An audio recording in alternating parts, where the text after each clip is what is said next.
Hi, I'm Ghost Sword. This is an Epee Insights video. Today we're going to talk about tells. Everybody has tells. And if you can get good at spotting tells, you'll have a clear advantage over your opponent. So I'm going to give you a few examples, things that I've experienced while fencing.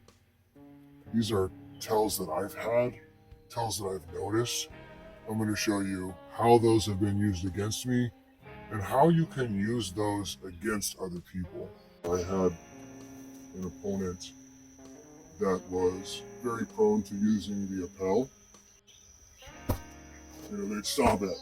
They'd stomp at me a lot. But I noticed whenever they stomped that it was only their leg that they were using. The leg would go really high up, kind of over-exaggerated, and then stomp down hard, and the rest of their body wasn't moving at all. Whereas when they actually went to attack me, they were prone to advancing ahead of time, and their leg wasn't really ever high up. So every time they did this, I knew it was a feint,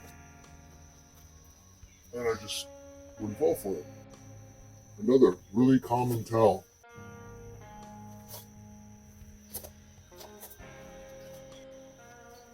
Feint, real attack. You see the difference? The difference was, in my so-called real attack, I pulled back. And then I thrusted forward. I have been spotted doing this in a match, and my opponent was gracious enough after the match to tell me.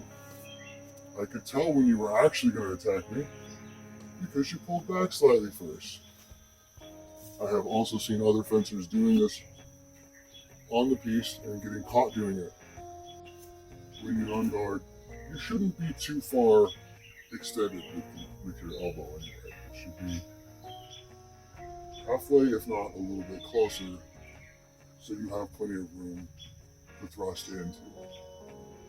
The farther out you go, the more you're going to want to withdraw for your attack. And you shouldn't have to. If you haven't extended very much to begin with, then you can just extend. You don't have to pull back.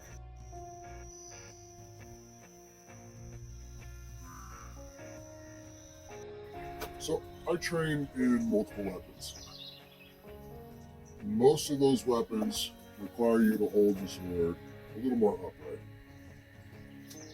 In epee, you want it pointed right at your opponent so that your forearm is hidden. And I'm okay at doing that when I'm in the on-guard stance. However, because I'm so used to using weapons that have an upright position, I had a habit for the longest time of raising up right before I attack. And I've had an opponent notice that about me. I would feint, no problem, but he could tell the difference between my feints and my real attacks because of that tilt. When I was actually going to hit you, I had the habit of raising my hand up just a little bit. So he could tell that it was a real attack and not a feint.